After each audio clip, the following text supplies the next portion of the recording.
Happy evening all. So என்னோட voice எல்லாம் glitch இல்லாம இருக்கா, கிளியரா இருக்கா? Then என்னோட screen visible இருக்கா? Yes, ma'am. Okay.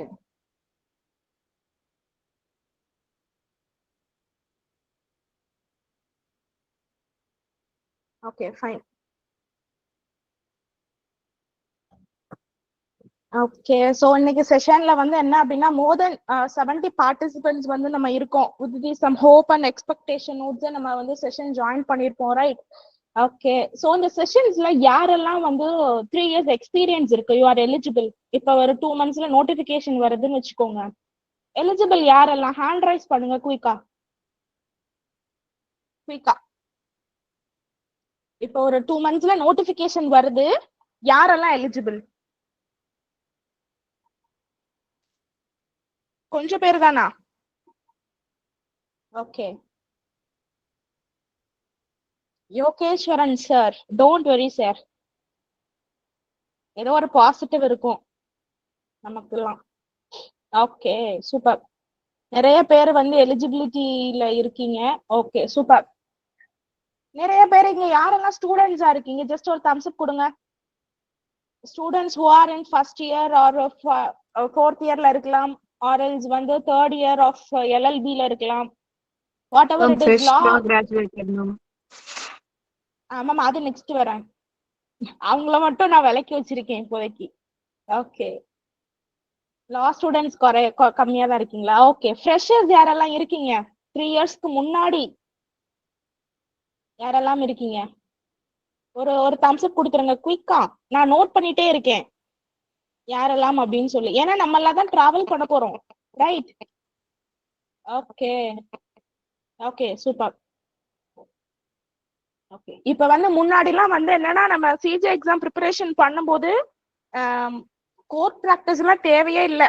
லைக் வக்காலத்துல மட்டும் இருந்தா போதும், அந்த டைம் நம்ம வந்து சப்மிட் பண்ணிட்டு முடிச்சிடலாம். நல்லா புக் மாதிரி உட்காந்து நம்ம படிச்சிருப்போம். ஆனா இந்த டைம் வந்து என்னன்னா, வச்சாம்பார் ஆப்பு வச்சானா ஆப்பு அப்படின்ற மாதிரிதான் வந்து என்ன பண்ணிட்டாங்க, வசமா வச்சுட்டாங்க இல்லையா? சோ ஃப்ரெஷர்ஸ்க்கு எல்லாமே வச்சுட்டாங்க.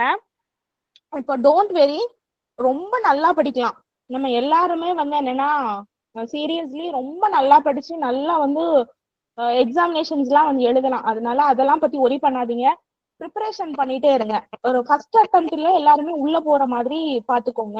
ஒரு செகண்ட் அட்டம்ப்ட்லயோ தேர்ட்லயோ உள்ள போற மாதிரி வச்சுக்க வேண்டாம். எல்லாருமே அப்படிதான். ஓகே, அதை வந்து ஃபிக்ஸ் பண்ணிக்கோங்க. ஃபைன். ஸோ அதுல நிறைய பேர் வந்து என்கிட்ட கேட்டது என்னன்னா, மேம் ப்ராக்டிஸையும் அஸ் வெல் அஸ் வந்து என்னுடைய ஸ்டடீஸையும் நான் எப்படி மேம் படிக்கிறது, அந்த மாதிரிலாம் நிறைய விஷயங்கள் கேட்டிருந்தீங்க. நிறைய பேர் எனக்கு வந்து சிஜே எக்ஸாம் பத்தின ஐடியாவே எனக்கு இல்ல, என்ன மேம் பண்றது அப்படின்ற மாதிரியும் நிறைய பேர் என்கிட்ட கேட்டிருந்தீங்க இல்லையா? ஓகே, ஃபர்ஸ்ட் சிவில் ஜட்ஜ் எக்ஸாமினேஷன்ல என்ன பேப்பர்ஸ் எல்லாம் வரும்? ஆக்சுவலி இந்த கிளாஸ் வந்து பேசிக் கிளாஸா தான் இருக்கும்.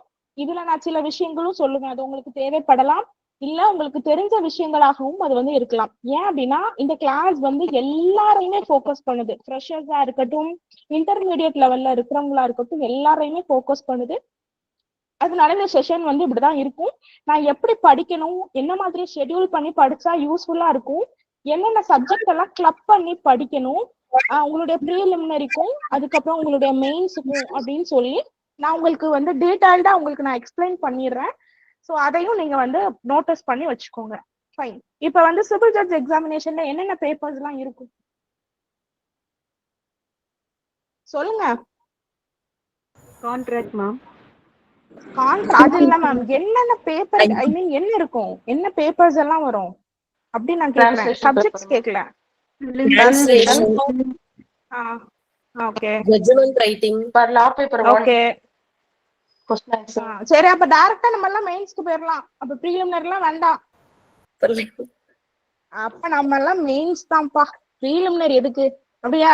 3 state prelims mains interview 3 preliminaries வேணும். prelims வந்து எல்லாமே மிக்சரா வரும். மெயின்ஸ்ல வந்து பாத்தீங்கன்னா 3 papers plus translation paper 4 papers இருக்கு. ஸோ இதுல கிளியர் பண்றவங்க இன்டர்வியூ போலாம். ஓகே, சரி. இப்ப வந்து சிஜே எக்ஸாம் பொறுத்த வரைக்கும் ப்ரீலிமினரி இருக்கு, நெக்ஸ்ட் வந்து மெயின்ஸ் எக்ஸாமினேஷன்ஸ் இருக்கு, தேர்ட் கேட்டகரி வந்து இன்டர்வியூ இருக்கு. ஓகே, ஸோ ஃபர்ஸ்ட் வந்து என்ன அப்படின்னா ப்ரீலிமினரி, ரைட்? ஸோ இந்த ப்ரீலிமினரி வந்து ஒண்ணுமே இல்ல, 100 கொஸ்டின்ஸ் இருக்கும். ஓகே, ஸோ ப்ரீலிமினரி பொறுத்த வரைக்கும் உங்களுக்கு 100 கொஸ்டின்ஸ் வந்து இருக்கும். 100 கொஸ்டின்ஸ் வில் பி தேர். அதே மாதிரி ஈச் கொஸ்டினுக்கு உங்களுக்கு எத்தனை மார்க் இருக்கும்? 1 மார்க் இருக்கும். ஸோ 100 கொஸ்டின் 1 மார்க் இருக்கும். நெகட்டிவ் மார்க் என்னது? 0.25. இப்போ ஃபார் எக்ஸாம்பிளுக்கு 100 கொஸ்டின்ஸ் இருக்கு. 100 கொஸ்டின்ஸ்ல நீங்க என்ன பண்ணிருக்கீங்கன்னா ஒரு 90 கொஸ்டின்ஸ் வந்து அட்டம் பண்ணிட்டீங்க. ஓகே, 10 கொஸ்டின்ஸ் வந்து உங்களுக்கு டைம் இல்ல, ஏதோ ஒரு ரீசன்னால அதை அப்படியே ஒமிட் பண்ணிட்டு நீங்க வந்துட்டீங்க, அது எதுவுமே பண்ணல 10 கொஸ்டின்ஸ். ஓகே, இப்போ இந்த 90 கொஸ்டின்ஸ்ல உங்களுக்கு வந்து ஃபார் எக்ஸாம்பிளுக்கு ஒரு 4 கொஸ்டின்ஸ் தப்பா ஆகுது அப்படின்னா எத்தனை மார்க் லெஸ் ஆகும்? 90 கொஸ்டின்ஸ்ல நீங்க 86 மார்க் எடுக்கிறீங்க. ஓகே, 100க்கு அப்ப எத்தனை மார்க் உங்களுக்கு வந்து லெஸ் ஆகும்? ஆக்சுவலி 1 மார்க் லெஸ் ஆகும், 85ன்னு வரும். 4 கொஸ்டின்ஸ்க்கு ஒரு கொஸ்டின். எஸ், அவ்வளவுதான். Correct correct, super sir. அதான், சோ 1 மார்க் தான் உங்களுக்கு வந்து லெஸ் ஆகும். ஓகேவா? 0.25 அப்படின்றது என்னன்னா 4 கொஸ்டின் தப்பா எழுதுனீங்க, தப்பா மார்க் பண்ணீங்க அப்படின்னா உங்களுக்கு 1 மார்க் மைனஸ் ஆகும். அதை வந்து நோட்டீஸ் பண்ணிக்கோங்க. அப்ப நான் 10 கொஸ்டின் அட்டம் பண்ணாம வந்திருக்கேனே அப்படின்னா ஒண்ணுமே கிடையாது, 10 கொஸ்டினுக்கு உங்களுக்கு நெகட்டிவ் மார்க்கே கிடையாது. அதனால உங்களுக்கு தெரிஞ்ச ஆன்சரை அட்டம் பண்றதுக்கு பாருங்க. ஃபர்ஸ்ட் விஷயம், நம்ம எல்லாமே அட்டன் பண்ணணும்னு இந்த ப்ரீலிமினரியில பண்ணாதீங்க. பண்ணினீங்கன்னா நெகட்டிவ் மார்க் இருக்கு. அந்த நெகட்டிவ் மார்க்னால உங்களுக்கு என்ன ஆகும் அப்படின்னா மார்க் இருக்கிற மார்க்ல இருந்து லோ ஆயிடும். அப்ப இதோட மார்க் தான் என்ன? அப்ப நான் வந்து பேசிக்கா இதுல நான் எத்தனை மார்க் ஸ்கோர் பண்ணணும்? ஒரு பாஸ்ன்னு இருக்குல்ல, எத்தனை மார்க் சொல்லுங்க யாராவது? இதுல பாஸ் மார்க் எத்தனை சொல்லுங்க? எழுதுனவங்க எல்லாம் இருக்கீங்க இல்லையா? 40. ஓகே, 35. ஓகே, வேற? நம்ம எலிஜிபிலிட்டி அந்த பாஸ் மார்க் வந்து கன்சிடர் பண்ண மாட்டாங்க, அவங்களுடைய கோட்டா வைஸ் தான் cut off ma'am. Cut off, correct. Actually நல்லா புரிஞ்சுக்கோங்க, பாஸ் ஆகுறது வேற, எலிஜிபிலிட்டி வேற. ஓகேவா? நீங்க வந்து மினிமமா ஒரு 40 to 45 மார்க் எடுத்தீங்கன்னா நீங்க பாஸ் ஆயிடுவீங்க. ஆனால் அந்த எக்ஸாமினேஷனுக்கு நீங்க எலிஜிபிளா அப்படின்னு பார்த்தா அது கொஸ்டின் மார்க். அப்ப என்ன பண்ணணும் அப்படின்னா நீங்க நல்லா ஸ்கோர் பண்ணணும். இதுல எல்லா இதுலயுமே என்ன வரும் அப்படின்னா முக்கியமான விஷயமா வரக்கூடியது ரிசர்வேஷன். அந்த கோட்டா கேட்டகரி சொல்றோம் இல்லையா, இந்த ரிசர்வேஷன்ஸ் வந்து கண்டிப்பாக வரும். சோ அதனால உங்களுடைய டார்கெட் வந்து பாஸ் கிடையாது, you should be eligible for the means. நீங்க மீன்ஸ் எழுதுறதுக்கு தகுதியுடைய நபராக இருக்கணும். தகுதியுடைய நபர்னா எப்ப அப்படின்னா நீங்க அந்த ரிசர்வேஷன் கோட்டாக்குள்ள வரணும். சோ அப்போ உங்களுடைய டார்கெட் எப்படி இருக்கணும்? ஹை மார்க்ஸா எடுக்கிறதுக்கு பார்க்கணும். ஓகே, சோ இதுதான் வந்து பேசிக்கா ப்ரீலிமினரிய பொறுத்த வரைக்கும்.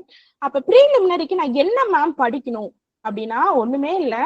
ப்ரீலிமினரிய பொறுத்த வரைக்கும் மொத்தம் 3 விஷயங்கள். Okay, so part A, part B and part C. Part ஏல பாத்தீங்க அப்படின்னா அது வந்து ஃபுல் சிவில் நேச்சரா தான் வந்து இருக்கும். பார்ட் பில பாத்தீங்கன்னா கிரிமினல்ஸ் வரும். பார்ட் சில வந்து என்னன்னா ஜெனரல் வந்து இருக்கும். சோ பார்ட் ஏ பொறுத்த வரைக்கும் CPC, transfer of property, specific, then lease and rent control act, அதுக்கப்புறம் landlord and tenants, negotiable instrument, Indian contract. So இது எல்லாமே எதுல வரும் அப்படின்னா பார்ட் ஏல இருந்து உங்களுக்கு வரும். ஓகே, சோ போன வருஷம் முந்தின வருஷம்லாம் வந்து கான்ஸ்டிடியூஷன் எங்க இருக்கு? கான்ஸ்டிடியூஷனை காணோம். ஓகே, சோ கான்ஸ்டிடியூஷன்ஸ் வந்து என்னன்னா உங்களுக்கு மேஜர் ரோல் வந்து பிளே பண்ணும்.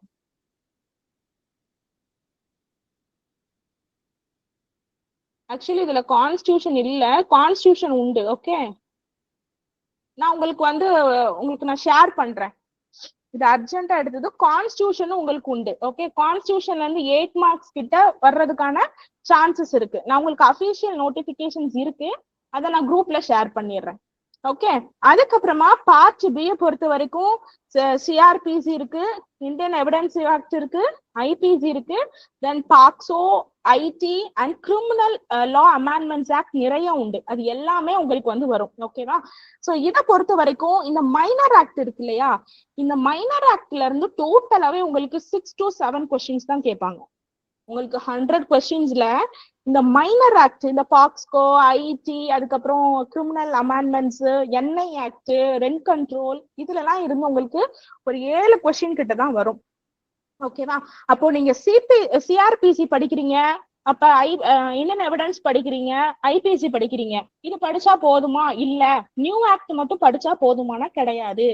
ஏன் அப்படின்னா உங்களுக்கு வந்து அந்த ஓல்ட் ஆக்ட் வந்து கண்டிப்பாக ஒரு 10 இயர்ஸ்க்குனாலும் ஃபோர்ஸ்ல இருக்கதான் போகுது, நம்ம ப்ராக்டிஸ் பண்ணி தான் ஆகணும். அதனால என்ன பண்ணுவாங்க அப்படின்னா உங்களுக்கு கொஸ்டின் எப்படி வர்றதுக்கு வாய்ப்பு இருக்குன்னா, அந்த ஒரு டேட் சார்ட் யாரெல்லாம் நோட் பண்ணீங்க, இதுக்கு முன்னாடி சார்ஜ் ஷீட் ஃபைல் பண்ணியிருந்தால், இதுக்கு அப்புறமா சார்ஜ் ஷீட் ஃபைல் பண்ணியிருந்தா அப்படின்னு சொல்லிட்டுலாம் இருந்துச்சு. நோட் பண்ணீங்களா? நோட் பாத்திருக்கீங்களா? யாருமே கம் அக்ராஸ் பண்ணி வரலையா? 7th ஐ மீன் ஜூலைக்கு முன்னாடி வந்து 2023க்கு கரெக்ட். எஸ் சொல்லுங்க மேம். 1/7/2023க்கு முன்னாடி ஃபைல் பண்ண எஃப்ஐஆர்ஸ்க்கு எல்லாமே வந்து சார்ஜ் ஷீட் அதுக்கு அந்த ஐபிசி பிரகாரம் மேடம். 1/7/2023க்கு அப்புறம் போற எஃப்ஐஆர் எல்லாமே பிஎன்எஸ்எஸ் மேடம். அப்படி வரும். அப்போ யோசிச்சு பாருங்க, நம்ம இந்த பீரியட்ல தான் இருக்கோம். அப்ப இப்படி இருக்குன்னா உங்களுக்கு கொஸ்டின் என்ன பண்ணுவாங்கன்னா இந்த மாதிரி கேட்பாங்க. சோ கேட்கும் போது இப்ப சார்ஜ் ஷீட் வந்து 1/8/2023 ஃபைல் பண்ணிருக்காங்க, இந்த மாதிரி எல்லாம் கேட்கும் போது உங்களுக்கு என்ன ஆகும் அப்படின்னா கன்ஃபியூஸ் ஆகக்கூடாது. அப்ப என்ன தெரிஞ்சிருக்கணும் உங்களுக்கு? சிஆர்பிசியும் தெரிஞ்சிருக்கணும், ஐபிசியும் தெரிஞ்சிருக்கணும். தெரிஞ்சா மட்டும்தான் உங்களால என்ன பண்ண முடியும் அப்படின்னா நியூல இருக்கக்கூடியதை அப்ளை பண்ண முடியும். அதனால படிக்கும் போது பிஎன்எஸ்எஸ்ஸையும் BNSS, BSA, BNS along with CrPC, IPC, Indian evidence act. Okay. So இது ஃபுல்லா அந்த நியூ அண்ட் ஓல்ட கம்பேர் பண்ணி படிக்கிறதுக்கு பாருங்க. எப்படி படிக்கணும்னா இப்ப எஃப்ஐஆர் இருக்குன்னா அந்த எஃப்ஐஆருக்கான 2 செக்ஷன் என்ன, இன்வெஸ்டிகேஷன் இருக்குன்னா அதுக்கு 2 செக்ஷன் என்னென்ன, பனிஷ்மெண்ட்ஸ் இருக்கு, காக்னிசபிள் அண்ட் நான் cognisable, compoundable and compoundable, bailable and நான் பெயிலபிள், விக்டிம் ஸ்கீம் இருக்குன்னா அது எப்படி. சோ இந்த மாதிரி நீங்க அரெஸ்டுக்கு என்ன வரும், பெயிலுக்கு என்ன வரும், படிக்கும் போதே ஒரு சார்ட் ப்ரிப்பேர் பண்ணுங்கள்.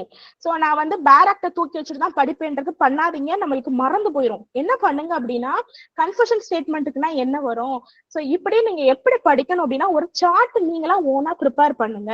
சோ பேசிக்கா ஃபர்ஸ்ட் இன்ஃபர்மேஷன் ரிப்போர்ட்ல இருந்து சார்ஜ் ஷீட்ல இருந்து பிரைவேட் கம்ப்ளைண்ட்ல இருந்து எல்லாமே ஒரு ஜட்ஜ்மெண்ட் வர்றதுல இருந்து என்டையர் ப்ரொசீஜர், அரெஸ்ட், சார்ஜ்ல என்னென்னலாம் விஷயங்கள் வந்து இருக்கணும் அந்த சார்ஜ் ஷீட்ல.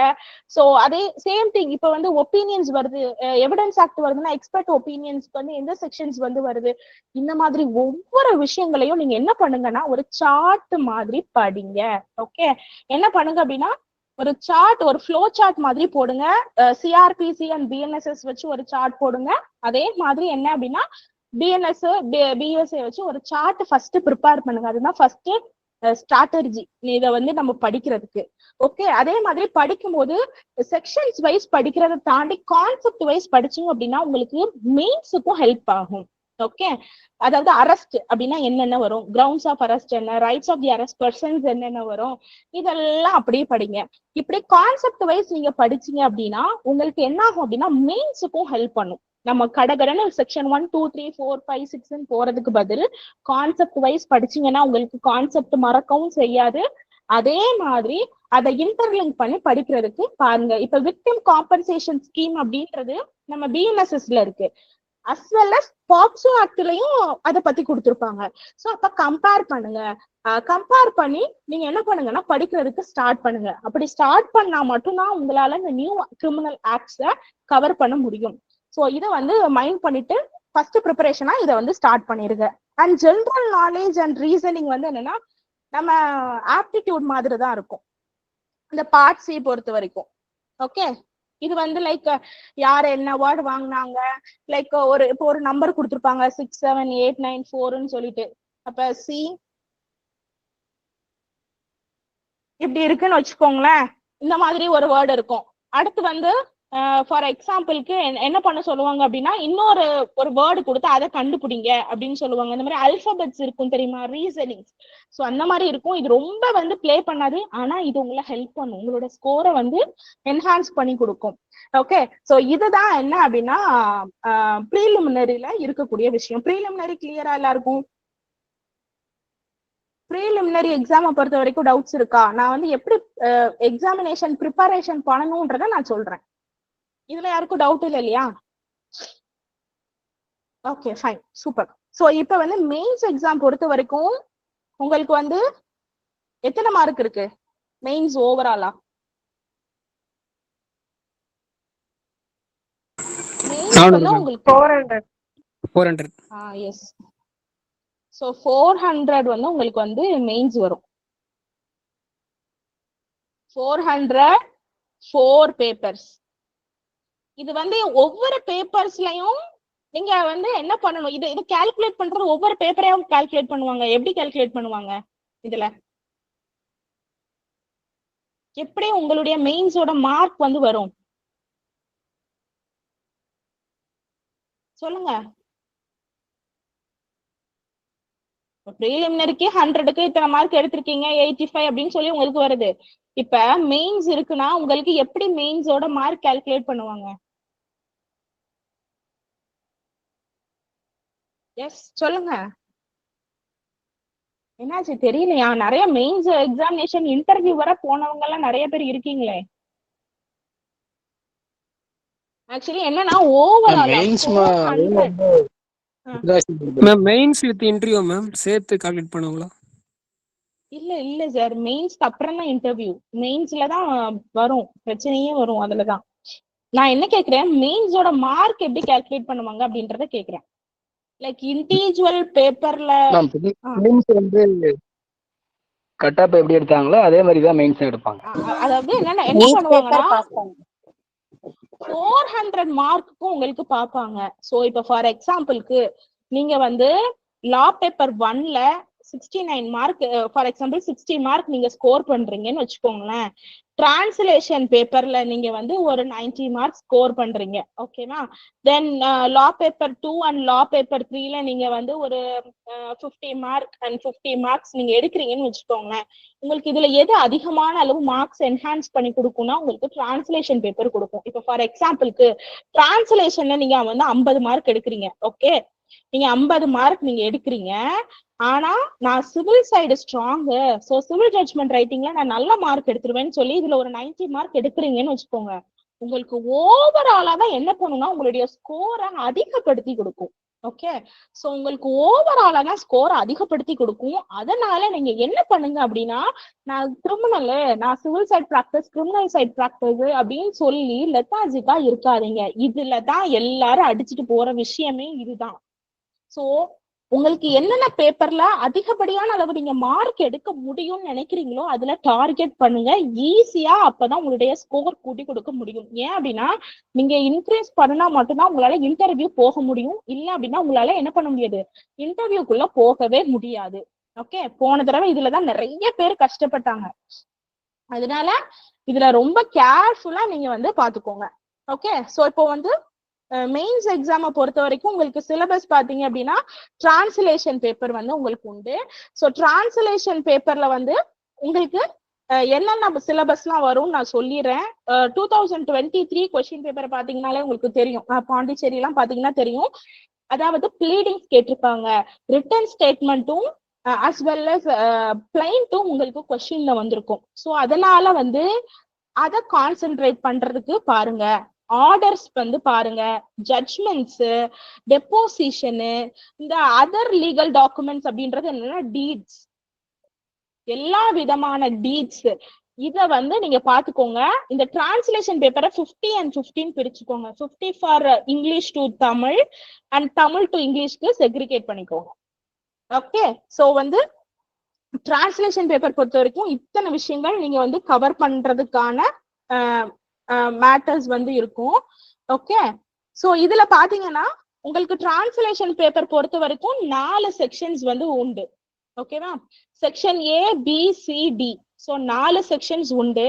உங்களுக்கு 20 மார்க்கு ஒரு செக்ஷன், அதாவது செக்ஷன் A வந்து உங்களுக்கு 20 மார்க் இருக்கும். செக்ஷன் B C D எல்லாமே உங்களுக்கு 10 மார்க்குக்கு இருக்கும். ஓகே, சோ செக்ஷன் A வந்து உங்களுக்கு 20 மார்க்ஸ் இருக்கும். Section B C and D வந்து உங்களுக்கு 10 மார்க் கொஸ்டின்ஸ் வந்து உங்களுக்கு இருக்கும். ஓகேவா, சோ மொத்தமா உங்களுக்கு எத்தனை கொஸ்டின்ஸ் இருக்கும் அப்படின்னா 8 கொஸ்டின்ஸ் இருக்கும். டோட்டலா உங்களுக்கு எத்தனை கொஸ்டின்ஸ் இருக்கும்? 8 கொஸ்டின்ஸ் வந்து இந்த பேப்பர்ல வந்து உங்களுக்கு வந்து இருக்கும். சோ இதுல வந்து என்ன பண்ணுங்கன்னா 100 marks, 50 for English to Tamil and 50 for Tamil to English. So வந்து இந்த ரெண்டையுமே நீங்க பண்றதுக்கு பார்க்கணும். இதுதான் டிரான்ஸ்லேஷன் பேப்பருடைய ஒரு கொஸ்டின் ஃப்ரேம் ஒர்க். இது எல்லாருக்கும் கிளியரா? டிரான்ஸ்லேஷன் பேப்பர் பத்தின ஒரு ஐடியா கிடைச்சிச்சா? ஓகே, சோ இப்ப டிரான்ஸ்லேஷனுக்கு அப்ப என்ன படிக்கிறது, எப்படி படிக்கிறது, அதெல்லாம் எதுவுமே ப்ராப்ளம் இல்ல. எல்லாரும் குரூப்ல ஆடா இருப்பீங்க. அந்த குரூப்ல நான் என்ன சொல்றேனோ அதை மட்டும் நீங்க ஃபாலோ பண்ணுங்க. டிரான்ஸ்லேஷன் பேப்பர்ல மார்க் எடுத்துக்கலாம். டிரான்ஸ்லேஷனுக்கு வந்து நீங்களா தனியா பண்ண ஒரே ஒரு விஷயம், பிராக்டிஸ் மட்டும் பண்ணுனா போதும். நான் சொல்ற ஒர்க்கை நீங்க பண்ணி சப்மிட் பண்ணுங்க. வேற நீங்க எதுக்குமே கவலைப்பட வேண்டாம். மெட்டீரியல்ஸ்க்கு கவலைப்பட வேண்டாம், வேற சொல்லி கொடுக்கறதுக்கு கவலைப்பட வேண்டாம், கரெக்ஷன் பண்றதுக்கு கவலைப்பட, எதுவுமே நீங்க ஒரி பண்ணவே வேண்டாம். ஃப்ரம் யுவர் சைடு ஒரே ஒரு விஷயம் பண்ணுங்க, டைமை ஸ்பெண்ட் பண்ணுங்க. நான் கொடுக்குற ஒர்க்கை ஆன் த ஸ்பாட்ல கம்ப்ளீட் பண்றதுக்கு உங்களுடைய எஃபர்ட்டை போட்டீங்க அப்படின்னா டிரான்ஸ்லேஷன்ல தாராளமா 90 மார்க் வரைக்கும் கண்டிப்பா எடுக்க முடியும். போன தடவை 86 மார்க் எடுத்தாங்க ஒரு மேம் நம்மளுடைய டீம்ல இருந்து.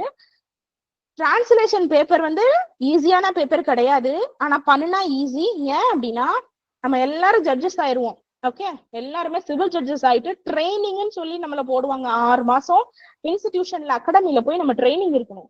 இந்த ட்ரைனிங் எடுக்கும் போது நம்மளுக்கு கொடுக்குற விஷயம் என்ன தெரியுமா? ஃபர்ஸ்ட் யாருக்காவது தெரியுமா என்ன ஃபர்ஸ்ட் விஷயம் கொடுப்பாங்கன்னு? அந்த ஜட்ஜஸ் ஆயாச்சு, ட்ரைனிங்ல இருக்கும்.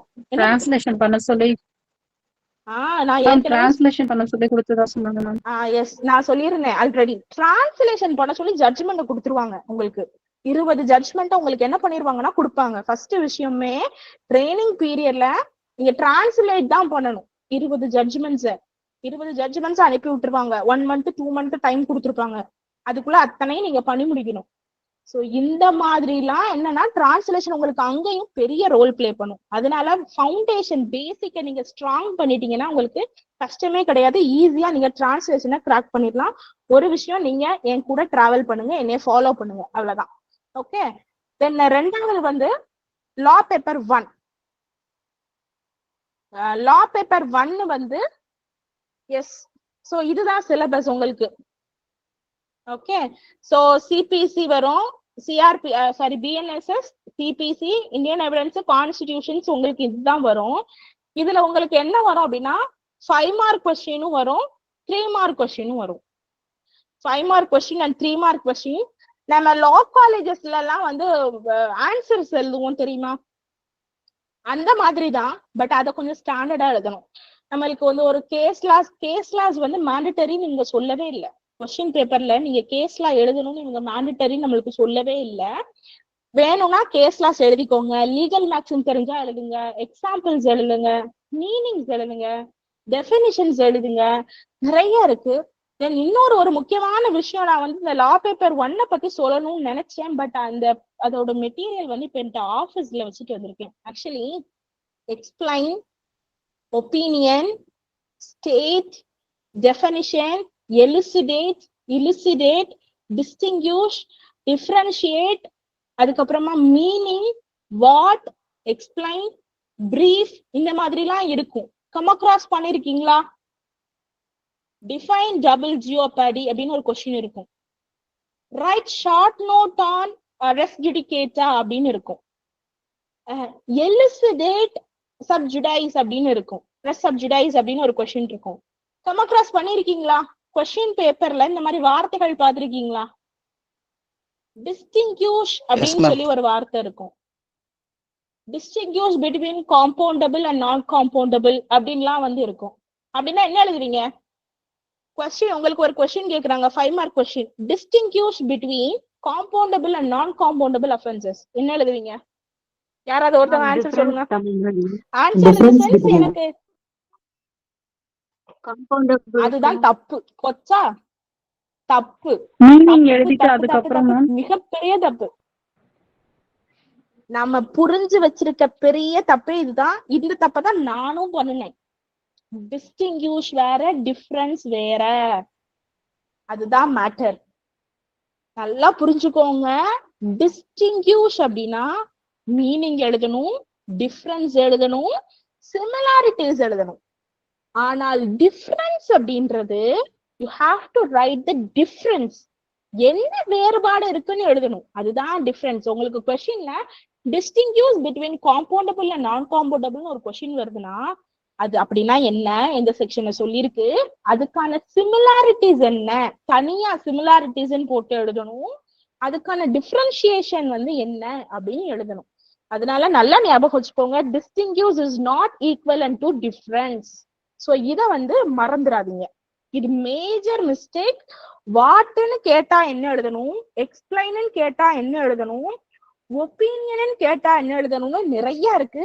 இத நான் என்னைக்காவது எனக்கு ஆப்பர்ச்சுனிட்டி கிடைச்சிச்சுன்னா நான் உங்களுக்கு சொல்றேன். ஓகே, கிட்டத்தட்ட 18 கொஸ்டின் வேர்ட்ஸ் இருக்கு. சோ ஒவ்வொன்றும் என்ன கேட்டா என்ன எழுதணும் அப்படின்றது நான் ஆபீஸ்ல நான் வச்சிருக்கேன். நான் அது உங்களுக்கு இன்னொரு நாள் டைம் கிடைக்கும் போது நான் அதை எக்ஸ்பிளைன் பண்றேன். அப்படி ப்ரிப்பரேஷன் பண்ணீங்கன்னா ஈஸியா மார்க் அடிச்சிடலாம். நிறைய பேர் கேட்கிற கொஸ்டின் வேற, ஆனா நம்ம என்ன பண்ணுவோம் அப்படின்னா எல்லாமே எழுதுவோம். அதே மாதிரி எக்ஸ்பிளைன் கேட்டாங்கன்னா ஹிஸ்டாரிக்கல் ஈவெண்ட்ஸ் எல்லாம் எழுதி நம்ம கொஸ்டின் கொடுக்கணும். அதுக்கும் வாட்னு கேட்டாலும் நம்ம ஹிஸ்டாரிக்கல் ஈவெண்ட்ஸ் எல்லாம் எழுதுவோம். அப்படி எழுதவே கூடாது. அது என்ன கேட்டிருக்காங்களோ அதுக்கு நம்ம அந்த ஆன்சர் எழுதுறதுக்கான ஒரு வழிமுறைகளை நம்ம பார்த்தோம் அப்படின்னா ஈஸியா 3 மார்க் 5 மார்க் தாராளமா 4 மார்க் 2.5 மார்க்ல நம்ம அழகா வாங்கலாம் பேப்பர்ல. அதை கேர்ஃபுல்லா பாத்துக்கோங்க. இதுதான் law paper 1. Okay, so law paper 2 இதுதான் நிறைய பேர் என்கிட்ட கேட்டீங்க. Law paper 2 and law paper 3. Okay, judgment and civil cases and judgment and criminal cases. இது கண்டிப்பா ஃபியூச்சர் டூரிஸ்ட்ல ஜாயின் பண்ணுங்க. உங்களுக்கு தனி செஷன்ஸ் இருக்கும். அந்த தனி செஷன்ஸ்ல என்ன அப்படின்னா நம்ம மூவ் ஆன் பண்ணி நம்ம இந்த டாபிக்ல கொண்டு போகலாம். ஓகே, சோ இப்ப இந்த ஜட்ஜ்மெண்ட் ரைட்டிங்குமே உங்களுக்கு எத்தனை கொஸ்டின்ஸ் இருக்கும் அப்படின்னு பாத்தீங்கன்னா 4 கொஸ்டின்ஸ் இருக்கும். ஓகே, ஒரு கொஸ்டினுக்கு உங்களுக்கு 25 மார்க். ஒரு கொஸ்டினுக்கு 25 மார்க்கு 4 கொஸ்டின் இருக்கும். ஓகேவா? இது லா paper 1, law paper 2 as well as லா பேப்பர் 3. ஓகே, அதே மாதிரி நெக்ஸ்ட் விஷயம் லா பேப்பர் 1 பொறுத்த வரைக்கும் உங்களுக்கு 3 மார்க் கொஸ்டின்ஸ் இருக்கும். 3 மார்க் கொஸ்டின், அதுக்கப்புறமா 5 மார்க் கொஸ்டின் இருக்கும். உங்களுக்கு இதுல ஆப்ஷன் உண்டு. உங்களுக்கு இதுல ஆப்ஷன்ஸ் உண்டு. சோ நீங்க இதை பார்த்தாலே தெரியும். 7 3 மார்க் கொஸ்டின்ஸ் கொடுத்துருப்பாங்க. அதுக்கப்புறமா 4 5 மார்க் கொஸ்டின்ஸ் உங்களுக்கு கொடுத்துருப்பாங்க. ஓகேவா? சோ இதுல ஏதாவது 5 கொஸ்டின் அட்டன் பண்ணா போதும் நீங்க. அதே மாதிரி 5 மார்க் கொஸ்டின்ல 2 5 மார்க் 2 கொஸ்டின் அட்டன் பண்ணீங்கன்னா நீங்க போதும். ஓகே, சோ உங்களுக்கு 7 கொடுத்து 5 எழுதுற மாதிரி இருக்கும், 4 கொடுத்து 2 எழுதுற மாதிரி இருக்கும். 3 mark question and 5 mark question. So இதுதான் லா பேப்பர் 1 2 3 அண்ட் டிரான்ஸ்லேஷன். இது ஆல் கிளியரா? கொஸ்டினோட ஃபார்மேட் கிளியரா? நான் எப்படி ப்ரீலிமினரி மெயின்ஸ் படிக்கணும்ன்றத நான் சொல்றேன். ஓகே, இந்த கொஸ்டின் செட் புரிஞ்சிருச்சு இல்லையா? ஃபைன். சரி, இப்ப 3 மார்க் 5 மார்க் சொல்றீங்களா மேம்? எப்படி மேம் எழுதுறது? எத்தனை பேஜ் மேம் கொடுப்பாங்க? இந்த இருக்கு உங்களுக்கு பேஜ். இதுதான் உங்களுடைய ஷீட். ஓகே, சோ இப்படிதான் உங்களுடைய ஆன்சர் ஷீட் இருக்கும். நோட் பண்ணணும்னா பண்ணிக்கோங்க. போன தடவை எக்ஸாம்ல என்ன பண்ணிட்டாங்க அப்படின்னா, இப்போ இந்த இடத்துல கொஸ்டின் நம்பர் 1 போட்டு கொடுத்துருவாங்க. இன்னொரு பேஜ்ல என்ன பண்ணிருவாங்கன்னா உங்களுக்கு கொஸ்டின் நம்பர் 2 அப்படின்னு சொல்லி அவங்களே பிரிண்ட் பண்ணி நம்மளுக்கு கொடுத்துருவாங்க. அப்படி கொடுக்கும்போது நம்ம அதுக்குள்ளதான் எழுதி ஆகணும். ஓகே, அப்ப நம்மளுக்கு பிரீஃபா ப்ரிசைஸ் பண்ணி எழுதுறதுக்கும் நமக்கு கண்டிப்பா தெரிஞ்சிருக்கணும். ஓகேவா? ஆனா முன்னாடி எக்ஸாமினேஷன்ஸ்ல எல்லாம் என்னன்னா இந்த மாதிரி கொஸ்டின் பேப்பரே கொஸ்டின் நம்பர் எல்லாம் கொடுத்துருக்க மாட்டாங்க. அஸ் சச் நம்ம எழுதலாம். பட் இப்ப லாஸ்ட் பேப்பர்ல கொஸ்டின் நம்பர் கொடுத்துருந்தாங்க. அப்ப நீங்க என்ன பண்ணணும் அப்படின்னா ஒரு பேஜுக்கு 19 லைன்ஸ் கால்குலேட் பண்ணிக்கோங்க. ஒரு பேஜுக்கு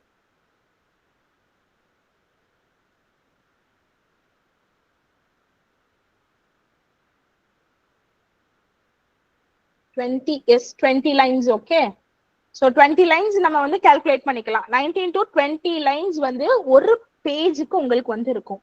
ஓகேவா? ஸோ இப்போ 10 மார்க் கொஸ்டின் எழுதுறீங்கன்னு வச்சுக்கோங்களேன். 10 மார்க் கொஸ்டின் எதுல வரும்? 10 மார்க் கொஸ்டின் லா பேப்பர் 1. அப்படியா? 10 மார்க் எதுல வரும்? Translation ma'am. டிரான்ஸ்லேஷன்ல செக்ஷன் பி, சி, டி, டே, டெபோசிஷன், ப்ளீடிங்ஸ். சோ இதெல்லாம் 10 மார்க் கொஸ்டின். இதுக்கு உங்களுக்கு ஒரு பேஜ் கொடுப்பாங்கன்னு வச்சுக்கோங்க. ஓகே, 1 பேஜ் உங்களுக்கு இருக்கும் இருக்கு. ஓகேவா? சோ ரெண்டாவது 20 மார்க் கொஸ்டின்ஸ் எது? Part A ma'am. டிரான்ஸ்லேஷன்ல பார்ட் ஏ, செக்ஷன் ஏ. இதுக்கு உங்களுக்கு 1.5 பேஜ் கொடுப்பாங்க. 1.5 பேஜ் இந்த சென்ஸ் என்ன அப்படின்னா 40 லைன்ஸ் இருக்கும். 40 லைன்ஸ் அல்லது 30 அந்த மாதிரி கால்குலேட் பண்ணிக்கோங்க. ஓகே, சரி. இப்போ 25 மார்க்ஸ் எதுல வரும்? Judgment writing ma'am. எந்த paper? Civil criminal ma'am. Paper 2 madam. Yes, paper 2 and paper 3 civil and கிரிமினல்ல வரும் இல்லையா? இதுக்கு உங்களுக்கு 6 பேஜ் இருக்கும். அதாவது 20 லைன்ஸ்ல ஒரு பேஜ் 20 லைன்ஸ், அதுல 6 பேஜ் உங்களுக்கு இருக்கும். ஓகேவா? அதுக்கப்புறம் 3 மார்க் கொஸ்டினுக்கு 3 மார்க் எதுல வரும்?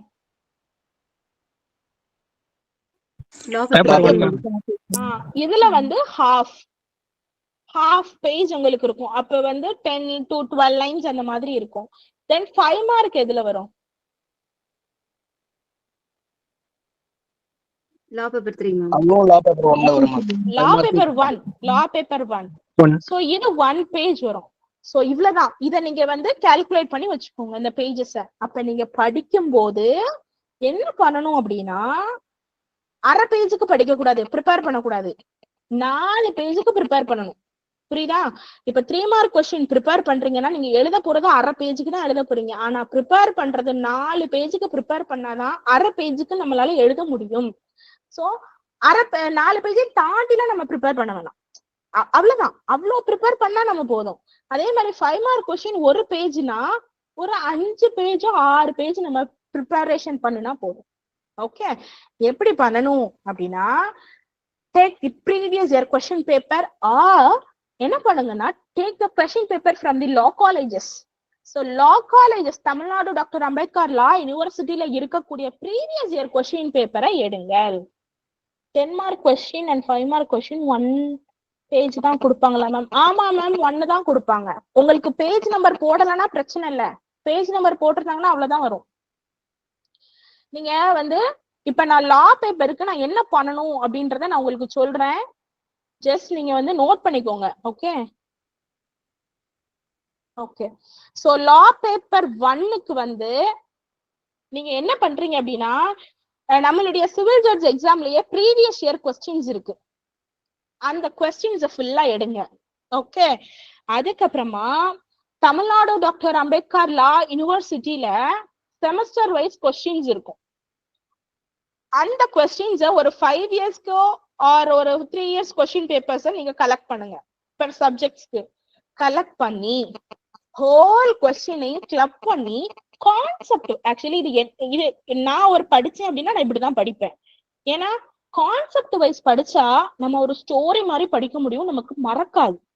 செக்ஷன்ஸ் வைஸ் படிச்சோம்னா கண்டிப்பா அது மறந்து போகும். அதான் ரியாலிட்டி. சோ இதெல்லாம் எடுத்துட்டீங்கன்னு வச்சுக்கோங்க. கான்செப்ட் வைஸ் எடுங்க. அரெஸ்ட்,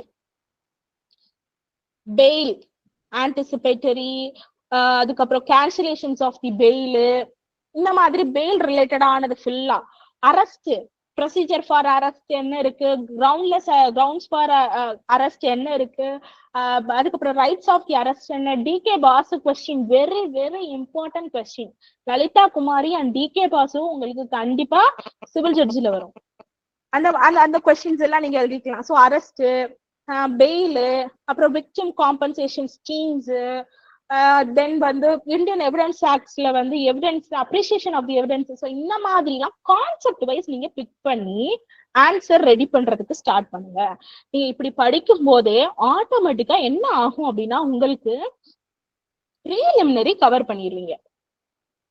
தாராளமா நீங்க ப்ரீலிமினரி கவர் பண்ணிடுவீங்க. ஏன்னா நீங்க இதெல்லாம் படிக்கும் போது இதோட பிரீஃபா நீங்க எலாபரேட்டா படிக்க ஆரம்பிப்பீங்க. அதோட என்ன பண்ணுவீங்க, பேராக்ட படிக்காம நீங்க எங்க போய் எப்படி படிப்பீங்க? அந்த ஒரு கண்டிஷன்ஸ்ல இருப்பீங்க பேராக்ட் ரீட் பண்றதுக்கானது. அப்போ ஆட்டோமேட்டிக்கா நீங்க ப்ரீலிமினரி அடிக்கலாம். ப்ரீலிமினரியில இன்டெப்தா ட்விஸ்ட் பண்ணி கொஸ்டின் கேட்டாலும் உங்களால கிராக் பண்ண முடியும். ஏன்னா போன தடவை ஈஸியா கேட்டாங்க, 19ல கஷ்டமா கேட்டாங்க, ட்விஸ்ட் பண்ணி கேட்டாங்க, பேராகிராஃப் மாதிரி எல்லாம் கேட்டாங்க. ஸோ இன்டெப்தா கேட்டாலும் உங்களால ப்ரீலிமினரியில என்ன பண்ணிடலாம் அப்படின்னா கிராக் பண்ணிட முடியும். இது லா பேப்பர் 1க்கும் ப்ரீலிமினரிக்குமான கனெக்ஷன். இது கிளியரா? Okay. Law paper 2 and law paper 3 என்ன பண்ணுங்க அப்படின்னா, அப்ப வந்து ப்ரீலிமினரியில நீங்க சொன்னீங்களே மேம் மைனர் ஆக்ட்ஸ் வந்து ஒரு 7 கொஸ்டின்ஸ் தானே வருது, அப்ப அந்த மைனர் ஆக்ட நாங்க படிக்காம விட்டுட்டா பிரச்சனையே இல்லைல்ல அப்படின்னா கிடையாது. நமக்குதான் ஆப்பு வைக்காம இங்கதான் இருக்கு, அதுக்குதான் இங்க வச்சிருவான். ஒரு என்ஐ கொஸ்டின் கேட்டுட்டாங்கன்னா நீங்க என்ன பண்ணுவீங்க? அல்லது ஒரு பாக்ஸோ ரிலேட்டட் கொஸ்டின் கேட்டா என்ன பண்ணுவீங்க? ஒரு லிமிடேஷன் ஆக்ட் பத்தி, ஒரு எவெக்ஷன் பத்தி கேட்டா நீங்க என்ன பண்ணுவீங்க? என்ன பண்ண முடியும் நம்மளால? அப்ப ப்ரீலிமினரியிலேயே கவர் பண்ணிருங்க. கவர் பண்ணிட்டீங்கன்னா லா பேப்பர் 2க்கும் 3க்கும் செக்ஷன்ஸ், எந்தெந்த செக்ஷன்ஸ் போடணும். இப்போ வந்து கிரீவியஸ் ஹர்ட்னா, I mean sorry not grievous hurt, aggravated sexual அசால்ட்னா என்ன, செக்ஷுவல் அசால்ட்னா என்ன, இந்த மாதிரி பாக்ஸோ ஆக்ட்ல எல்லாம் நீங்க கம்பேர் பண்ணி நீங்க படிங்க. இதே மாதிரி ஐபிசி இன்டர்லிங்க் பண்ணுங்க. ரேப் பத்தி அங்க சொல்லியிருக்காங்களா, கன்சென்ட்னா என்ன செக்ஷன், இப்படி செக்ஷன்ஸ் ஃபுல்லா இன்டர்லிங்க் பண்ணுங்க. அப்ப இந்த எவிடன்ஸ் எல்லாம் நம்ம எப்படி எடுக்கிறது அப்படின்னு சொல்லி என்ன பண்ணுங்க, இந்தியன் எவிடன்ஸ் ஆக்ட் வந்து உள்ள போங்க, பிஎஸ்ஐக்கு உள்ள போய் அதுல இருந்து எடுத்து கிளப் பண்றதுக்கு பாருங்க. சேம் என்ஐ ஆக்ட் வந்து சிவில் நேச்சரா போனுச்சுன்னா எப்படி, கிரிமினல் நேச்சரா போனுச்சுன்னா எப்படி. இப்ப மார்க்கேஜ் வச்சு ஒரு இஷ்யூ வருது, இல்ல அப்படின்னா ஷெட்யூல்டு ப்ராப்பர்ட்டி வச்சு ஒரு இஷ்யூஸ் வருதுன்னா லிமிடேஷன் ஆக்ட் வரும். அப்ப லிமிடேஷன் ஆக்ட கவர் பண்ண ஆரம்பிங்க. அந்த லிமிடேஷன் ஆக்ட் எதையும் பார் பண்ணுதா அஸ் பர் த சிபிசி அப்படின்னு சொல்லி இன்டர்லிங்க் பண்ணுங்க.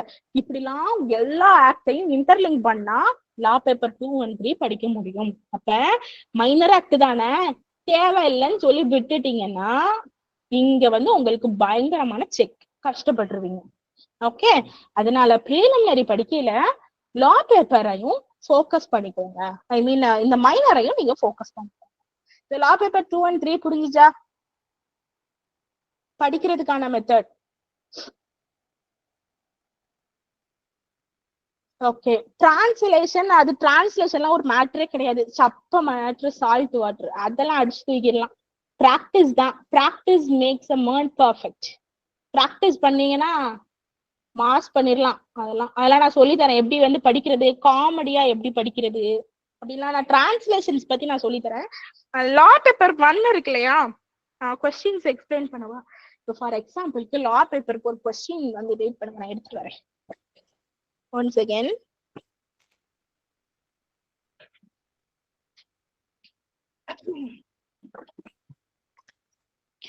ஃபார் எக்ஸாம்பிளுக்கு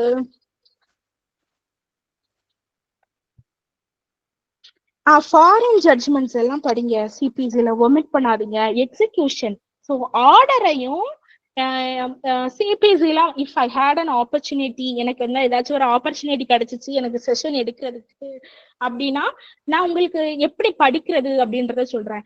செக்ஷன் படிச்சு அந்த செக்ஷனுக்கான ஆர்டர் என்னன்னு இன்டர்லிங்க் பண்ணுங்க. இப்ப எக்ஸிகியூஷன்ஸ் எல்லாம் இருக்கு அப்படின்னா அதெல்லாம் என்ன பண்ணுங்கன்னா இன்டர்லிங்க் பண்ணுங்க.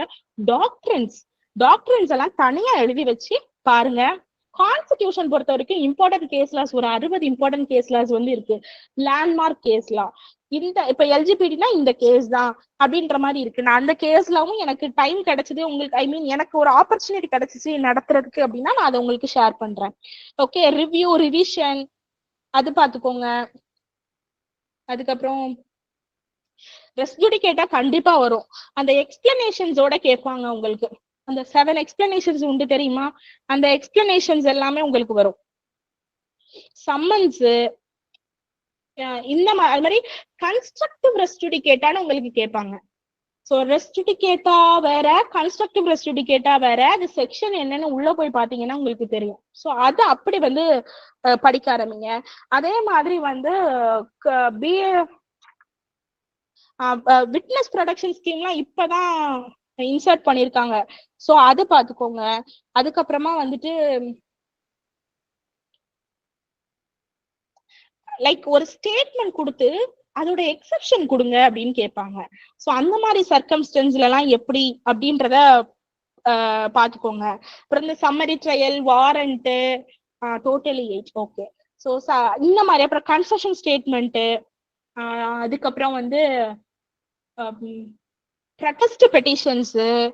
Okay, then transfer of the criminal cases, என்னென்ன சர்க்கம்ஸ்டன்ஸ்ல எல்லாம் ஏபி இது பண்ண முடியும், எவிடன்ஸ் ஆக்ட்ஸ்ல. இந்த மாதிரி நீங்க ப்ரீவியஸ் இயர் கொஸ்டின் பேப்பர்ஸ் எடுத்து இன்டர்லிங்க் பண்ணுங்க. இன்டர்லிங்க் பண்ணி நீங்களா உருவாக்கிட்டு நீங்க படிச்சீங்க அப்படின்னா உங்களுக்கு ஈஸியா வந்து உங்களால படிக்க முடியும். ஓகே, ஸோ இதுதான் என்ன அப்படின்னா படிக்கிறக்கூடிய விஷயம். இப்ப நான் பிராக்டிஸும் போறேன் மேம், படிக்கவும் செய்யறேன். என்ன மேம் பண்றது, எப்படி மேம் படிக்கிறதுனா எதுவுமே கிடையாது. படிக்கிறது தான் ப்ராக்டிஸ் பண்ண போறீங்க. ப்ராக்டிஸ் பண்றது தான் இங்க நம்ம படிக்க போறோம். அதனால இது ரொம்ப ரொம்ப பெனிஃபிஷியரியான விஷயம். நீங்க இம்ப்ளிமெண்ட் பண்றீங்க. பிளெயின்ட், அமெண்ட்மெண்ட், ரிஜெக்ஷன் ஆஃப் பிளெயின்ட்னு நீங்க உட்காந்து படிச்சுட்டு இருக்கிறதுக்கும் அதை கோர்ட்ல போய் இம்ப்ளிமெண்ட் பண்றதுக்கும் எப்படி இருக்கும், நமக்கு ஞாபகம் இருக்கும் இல்லையா? So it is a positive thing தான். ஸோ அதனால என்ன அப்படின்னா படிக்கிறத கோர்ட்ல போய் எக்ஸிக்யூட் பண்ணுங்க. அதனால வந்து சும்மா வந்து வக்காலத்துக்கு தான் அப்படின்ற மாதிரி இருக்காம பிராக்டிஸ் பண்ணீங்கன்னா உங்களுக்கு நாலேஜ் அதிகமான அளவு இருக்கும். இன்டர்வியூ போகும்போது உங்களுக்கு வந்து கண்டிப்பா உங்களுக்கு வந்து கொஸ்டின் என்ன பண்ணுவாங்கன்னா ப்ராக்டிக்கல் அப்ரோச்ல தான் கொஸ்டின் இருக்கும். ஏன்னா போன வருஷம் கொஸ்டின் கேட்டிருந்தாங்க. ஆக்சுவலி போன வருஷம் கொஸ்டின்ஸ் நான் வந்து பாக்குறேன். ஓகே, நான் இதுக்கப்புறம் நான் வந்து உங்களுக்கு லாஸ்ட் எண்ட் ஆஃப் த செஷன்ல நான் இன்டர்வியூ கொஸ்டின்ஸ் பத்தி நான் உங்களுக்கு நான் பேசுறேன் எப்படி அப்படின்றத. ஓகே, ஸோ வந்து என்ன அப்படின்னா ஆக்சுவலி என்ன சொல்லிட்டு இருந்தேன் மறந்துச்சு. என்ன சொல்லிட்டு இருந்தேன், யாராவது பாயிண்ட் எடுத்து விடுங்க. இன்டர்வியூ பத்தி சொல்லிட்டு இருந்தீங்க.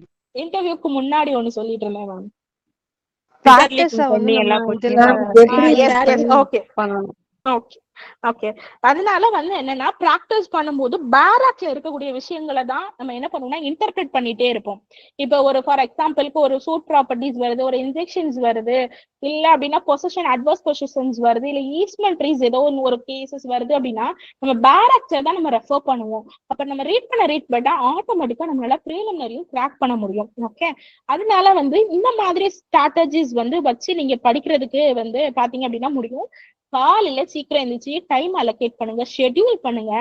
நிறைய பேரு என்கிட்ட கேட்டது எப்படி மேம் ப்ரிப்பேர் பண்றதுன்னு. உங்க எல்லாருக்குமே ப்ரிப்பேர் பண்ற ஐடியா வந்து இல்லைனாலும் இப்ப கிடைச்சிருக்கும். ஜஸ்ட் அதை இம்ப்ளிமெண்ட் பண்ணுங்க, ஷெட்யூல் பண்ணுங்க. நாளைக்கு நான் என்ன படிக்க போறேன்றதை இன்னைக்கு நீங்க பிளான் பண்ணுங்க. ஆக்சுவலி நாளைக்கு நான் என்ன படிக்க போறேன்றத நான் இன்னைக்கு பிளான் பண்றேன். நாளைக்கு ஏன்னா பிளான் பண்ணாம எதுவுமே செட் ஆகாது. ஓகே, நான் வந்து நாளைக்கு என்னென்ன ஒர்க் எல்லாம் பண்ண போறேன் அப்படின்றத இன்னைக்கே நான் பிளான் பண்ணிட்டேன். பிளான் பண்ணா நமக்கு டைம் இருக்கும். அதனால பிளான் பண்ணுங்க. கோர்ட் ஒர்க் ஒருத்தவங்க சொல்லியிருந்தாங்க, எனக்கு ஈவினிங் 6 to 10 வரைக்கும் கோர்ட் ஒர்க் இருக்கு, ஐ மீன் ஆஃபீஸ் ஒர்க் இருக்கு, எனக்கு வந்து கோர்ட் ப்ராக்டிஸ் இருக்கு அப்படின்ற மாதிரி சொல்லியிருந்தாங்க. After 10 after 11 you have time. நீங்க அந்த போஸ்டிங்குள்ள நீங்க போகணும்னு நினைச்சீங்கன்னா நம்ம சாக்ரிஃபைஸ் பண்ணணும்.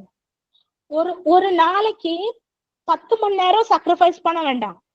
ஒரு நாளைக்கு 5 மணி நேரம் சாக்ரிஃபைஸ் பண்ண வேண்டாம். உருப்படியா 2 மணி நேரம் சாக்ரிஃபைஸ் பண்ணா போதும். ஆனா அந்த 2 மணி நேரம் என்ன வந்தாலும் கண்டுக்க கூடாது, டிஸ்ட்ராக்டே ஆகக்கூடாது. சிம்பிள். 2 மணி நேரம் காலையில ஒரு 4 மணிக்கு எந்திரிங்க, 4 to 5 இல்ல 5 to 6 மணி வரைக்கும் ஒரு 2 மணி நேரம் காலையில படிங்க. அதே மாதிரி நைட்டு படிங்க. மத்தியானம் தூக்கம் வரும் தெரியுமா நமக்கு டைம். இந்த கோர்ட்ல மேபி ஒர்க் இருக்கும், இல்ல அப்படின்னா அந்த கோர்ட்ல 1 hour டைம் கொடுத்திருப்பாங்க தெரியுமா. அந்த டைம்ல என்ன பண்ணுங்க அப்படின்னா, ஜஸ்ட் நீங்க டிரான்ஸ்லேஷன்ஸ் ஏதாச்சும் இருந்துச்சு அப்படின்னா அந்த ஒர்க்கை நீங்க பண்றதுக்கு ஸ்டார்ட் பண்ணுங்க. இன்னொரு விஷயம், நம்ம சீனியர் அட்வொகேட்டா ஃபுல்-ஃபிளெஜ்டா 100% ஆஃபீஸ் ஒர்க்லயோ கோர்ட் ஒர்க்லயோ இருந்தோம் அப்படின்னா நம்மளால பிராக்டிஸ் சிஜே எக்ஸாம் கிளியர் பண்ண முடியாது. அதையும் நான் சொல்லிட்டேன். நான் ஆஃபீஸ்ல இருப்பேன், நான் கோர்ட் ஒர்க் பார்ப்பேன், எல்லாமே பண்ணிட்டு நான் படிக்கணும்னா எப்படி படிக்க முடியும்? அதனால அதை எவ்வளவு கம்மி பண்ணிட்டு பண்ணணுமோ அப்படி பண்ணிக்கோங்க. 50-50 வச்சுக்கோங்க.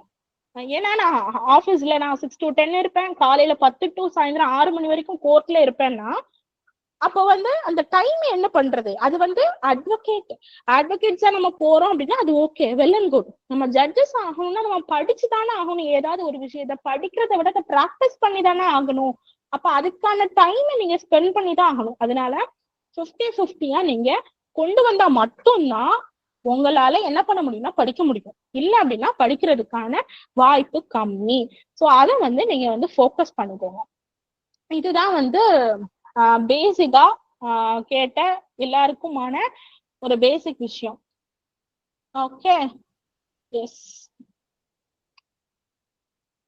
நெக்ஸ்ட் விஷயம் நம்ம வக்காலத்துல மட்டும் நேம் இருந்தா போதுமா அப்படின்றதெல்லாம் என்ன அப்படின்னா, முன்னாடி எல்லாம் நம்ம வக்காலத்து நார்மல் சீனியர்ஸ் வாங்குறது. இப்ப என்னன்னா ஜுடிஷியல் மேஜிஸ்ட்ரேட்ஸ் கிட்ட நம்ம ஜுடிஷியல் ஆபீசர்ஸ் கிட்ட நம்ம வாங்கணும் இல்லையா. அப்ப இப்ப எல்லாம் நிறைய இ-கோர்ட் சர்வீசஸுமே இருக்கு. ஸோ நம்ம ஜஸ்ட் நம்மளுடைய அப்பியரன்ஸ் போட்டாலே நேம போட்டாலே எல்லாமே வந்துடும். அதனால இதுலயுமே நம்ம எதுவுமே தெரிஞ்ச ஆபீசர் தானேன்னு சொல்லி மால் பிராக்டிஸோ ஏதோ மால் பிராக்டிஸ் இல்லாட்டாலும் தெரிஞ்சவங்க தானேன்னு சொல்லி சைன் வாங்குறது எது பண்ணாலுமே செட் ஆகாது. ஏன்னா இன்டர்வியூல பாதிக்கும். இதெல்லாம் போட்டிருக்கீங்கல்ல, இதெல்லாம் இருக்குல்ல, உங்களோட ஏரியா ஆஃப் பிராக்டிஸ் இதானு சொல்லி உங்கள்கிட்ட கொஸ்டின் கேட்பாங்க. இன்டர்வியூல எப்படி கொஸ்டின் கேட்பாங்கன்றத நான் உங்கள்கிட்ட லாஸ்ட்ல இதுல எக்ஸ்பிளைன். ஓகே, அதே மாதிரி மேக்சிமம் 35 இயர்ஸ் வரைக்கும் உங்களுக்கு ஏஜ் லிமிட் இதுக்கு கொடுக்கறதுக்கு வாய்ப்பு இருக்கு. ஆனா கேட்டகரி வைஸ் மாறும். இப்போ ஓசி கேட்டகரி அந்த மாதிரி இப்போ மாறுறதுக்கு வாய்ப்பு இருக்கு. இன்னொரு விஷயம், உங்களை பொறுத்த வரைக்கும் என்ன அப்படின்னா, ஒரு 2 monthsல நோட்டிபிகேஷன் வந்துருச்சுன்னு வச்சுக்கோங்களேன். எக்ஸாம்பிளுக்கு 2 monthsல நோட்டிபிகேஷன் வந்துருச்சுன்னா ப்ரீலிமினரி உங்களுக்கு உடனே இருக்கும். ப்ரீலிமினரி முடிஞ்சு ஒரு 60 நாள் அல்லது 50 நாள்ல உங்களுக்கு மெயின்ஸ் வந்துடும். மெயின்ஸுக்கு ப்ரிப்பேர் பண்றதுக்கே உங்களுக்கு டைம் இருக்காது. அதனால நீங்க ப்ரிப்பேர் பண்ணும் பொழுதே ப்ரீலிமினரியை மெயின்ஸையும் கான்சென்ட்ரேட் பண்ணி பண்ணினா மட்டும்தான் உங்களால மெயின்ஸை கிராக் பண்ண முடியும்.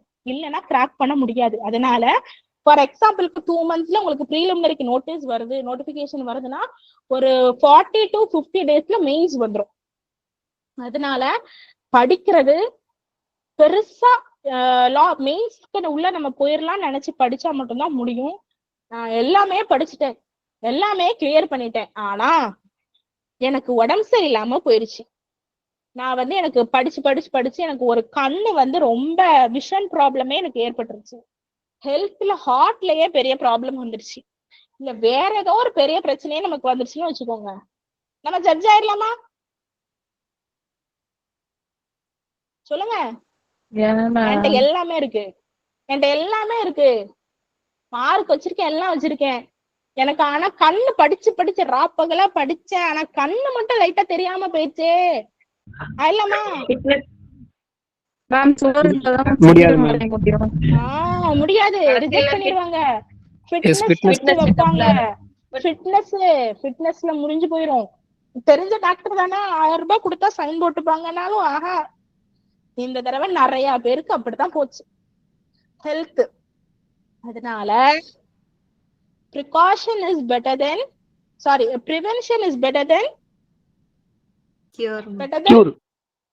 அதனால என்ன பண்ணுங்கன்னா, நம்ம கையில இருக்கும், ஆனா அதை சாப்பிட முடியாத நிலைமைக்கு நம்ம போயிடக்கூடாது. இன்டர்வியூ கிடைச்சிச்சு, ப்ரீலிம்ஸ் போச்சு, கிடைச்சாச்சு, மெயின்ஸ் கிடைச்சாச்சு, இன்டர்வியூ கிடைச்சு, எல்லாம் கிடைச்சிச்சு, போஸ்டிங் கிடைக்கல, மறுபடியும் வா அட்வொகேட்டுக்கும் வந்தாச்சு. ஏன் அப்படி வராங்க? நிறைய ஃபிட்னஸ் இல்ல. அப்ப என்ன பண்ணணும்? ஹெல்த்தையும் பாத்துக்கணும். So health is mandatory. Actually இந்த ஹெல்த்தை பத்தி நானே கொஞ்சம் பேசக்கூடாதுதான். ஆனா எக்ஸாம் கிராக் பண்ணி போகும்போது ஹெல்த் ரொம்ப ரொம்ப ரொம்ப ரொம்ப இம்பார்ட்டன்டான விஷயம்.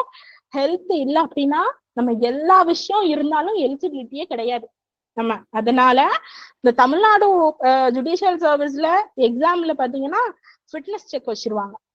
அதனால ரொம்ப உஷாரா வந்து ஹேண்டில் பண்ணிக்கோங்க. ஓகே, ஸோ இதுதான் ஓவர் ஆலான தமிழ்நாடு சிவில் ஜட்ஜ் எக்ஸாமினேஷன் பத்தின வியூ. உங்களுக்கு ஐடியா கிடைச்சிருக்கும், எப்படி படிக்கணும்ன்றது உங்களுக்கு கிடைச்சிருக்கும்னு நினைக்கிறேன்.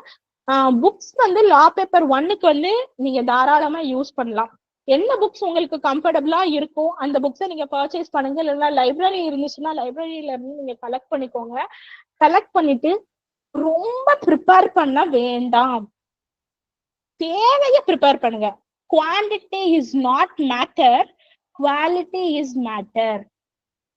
என்கிட்ட ஒரு நோட்டுக்கு ரெஸ்ட் கேட்டா அந்த ரெஸ்ட் ஜுடிஸ் எழுத முடியும்ன்றது மேட்டர் இல்ல, குவாலிட்டி இருக்கா அவ்வளவுதான். சோ அதனால குவாலிட்டியா நீங்க ரெடி பண்ணுங்க. இப்பவே ப்ரிப்பேர் பண்ண ஆரம்பிச்சீங்கன்னா நீங்க அந்த டைம் போட்டு கஷ்டப்பட வேண்டாம். ஆல்ரெடி நம்ம வந்து ப்ரீலிமினரியில பாக்ஸோ ஆக்ட் கம்ப்ளீட் பண்ணிட்டோம் இல்லையா? சோ அதனால வந்து நோ இஷ்யூஸ். அதே மாதிரி நிறைய பேர் நியூவா ஜாயின் பண்ணிருப்பீங்கன்னு நினைக்கிறேன். நம்மளுடைய குரூப்ல ஆக்சுவலி இன்டர்வியூ பத்தி நான் சொல்லல, நான் லாஸ்ட்ல சொல்றேன் இன்டர்வியூ பத்தி. ஓகே, பிஃபோர் தட் என்ன அப்படின்னா நம்ம ஃபியூச்சர் ஜூரிஸ்ட் குரூப் இருக்கு இல்லையா அப்படின்னு ஒரு குரூப் வந்து இருக்கு. அதுல ஃப்ரீயாவே கிளாஸஸ் வந்து law paper 1, law paper 2, law paper 3 and ப்ரீலிமினரிய கான்சென்ட்ரேட் பண்ணி கிளாஸஸ் போய்கிட்டு இருக்கு. அதுல யாரெல்லாம் ஜாயின் பண்ணணும்னு விருப்பப்படுறீங்களோ அவங்க வந்து நான் ஒரு நம்பர் சொல்றேன், அந்த நம்பருக்கு கான்டாக்ட் பண்ணிக்கோங்க. Chandni ma'am advocate. ஓகே, அந்த குரூப்ல இருக்கிறவங்க நோ இஷ்யூஸ், இல்லாதவங்க என்ன பண்ணுங்க அப்படின்னா ஜாயின் பண்ணிக்கோங்க அந்த குரூப்ல. நான் உங்களுக்கு அந்த நம்பர் சொல்றேன், நோட் பண்ணிக்கோங்க. S 63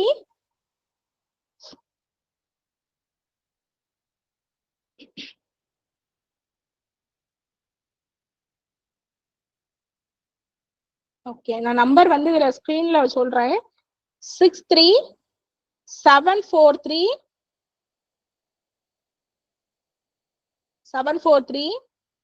78340.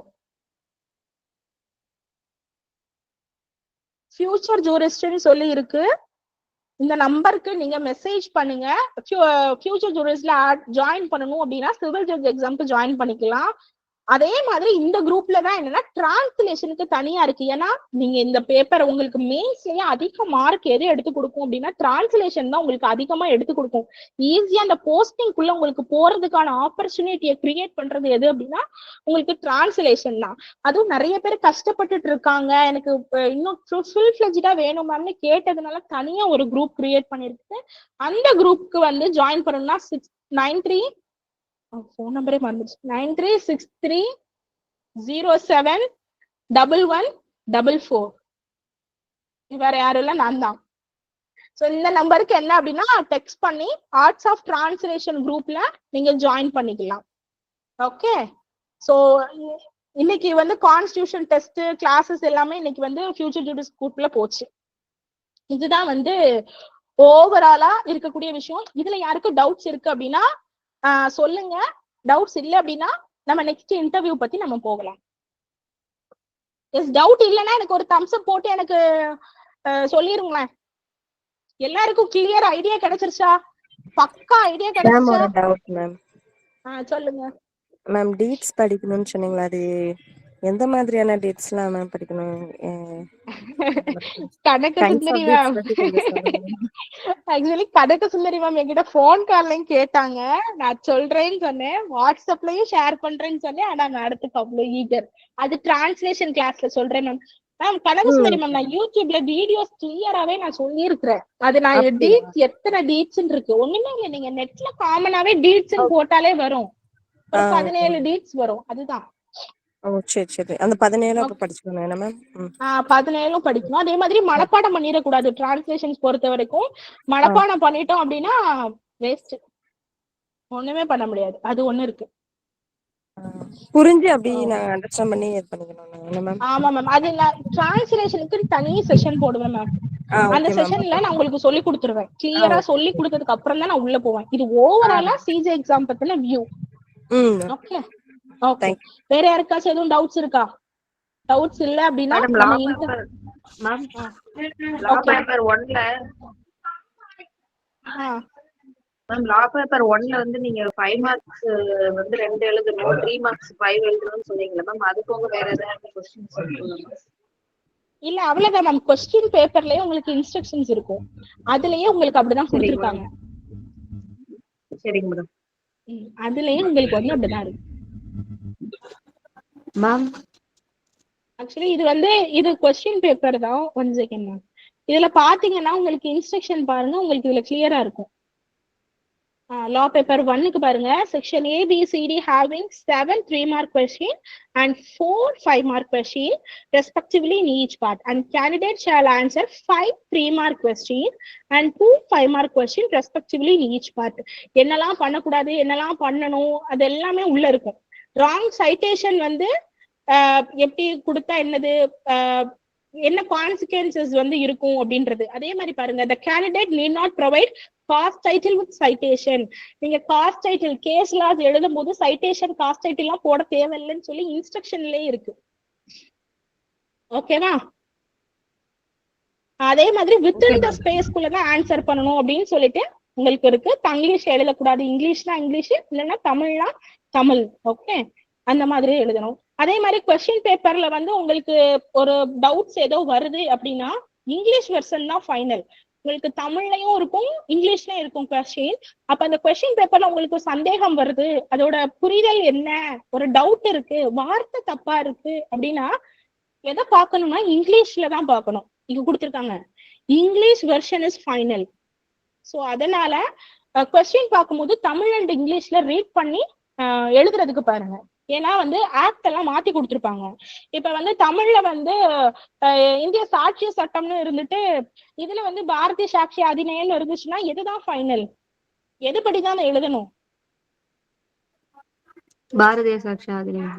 English one is the final. So அந்த மாதிரி நோட்டீஸ் பண்ணிக்கோங்க. ஓகே, ஸோ இதெல்லாம் வந்து இன்ஸ்ட்ரக்ஷன்ஸ். இதெல்லாம் நீங்க படிச்சீங்க அப்படின்னாலே உங்களுக்கு தெரியும். அது எல்லாமே எக்ஸாம் போறதுக்கு முன்னாடி நம்ம சொல்லிடுவோம் எப்படி அப்படின்றத. இமேஜினரி அந்த மாதிரி எல்லாம் இருக்கும். எஸ், வேற மேம்?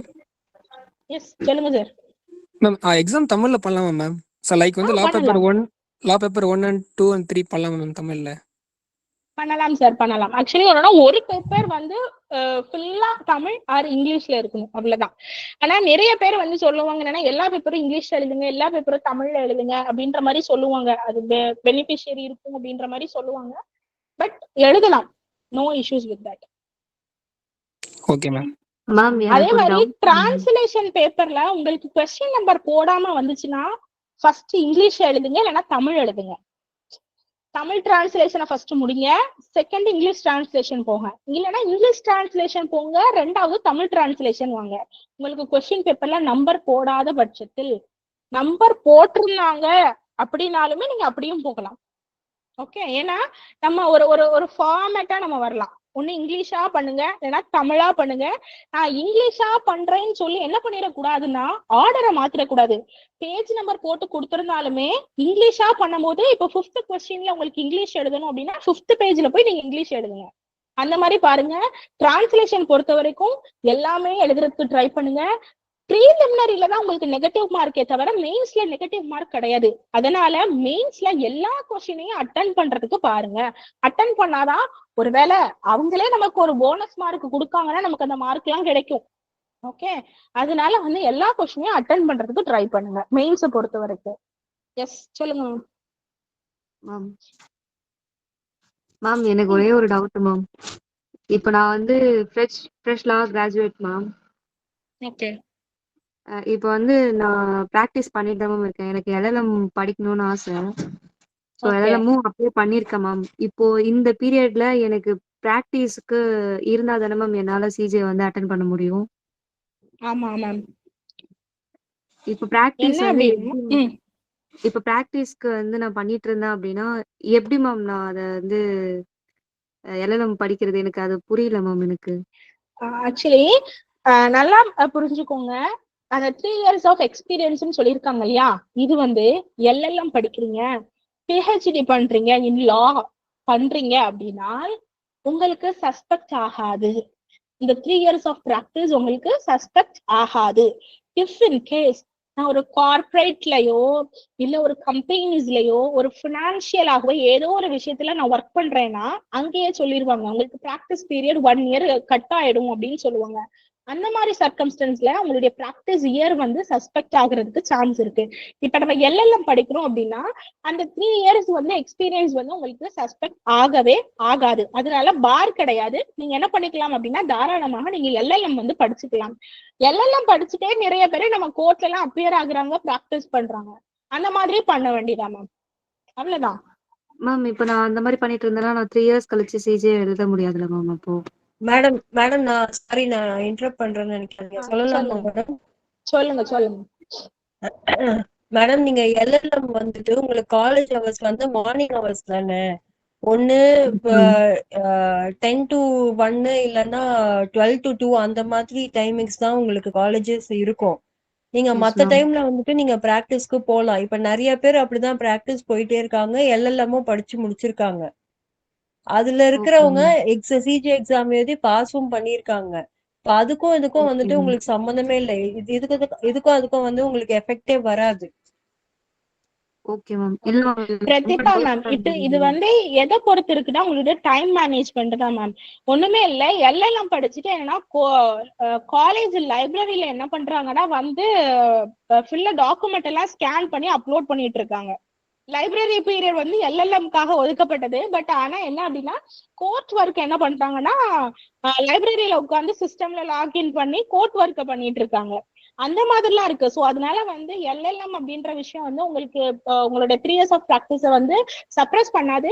நீங்க சைட் பை சைடு என்னன்னா எல்லாத்தையுமே பேலன்ஸ்டா நீங்க கொண்டு போனீங்க அப்படின்னா உங்களுக்கு கண்டிப்பா உங்களால முடியும், பண்ணலாம்.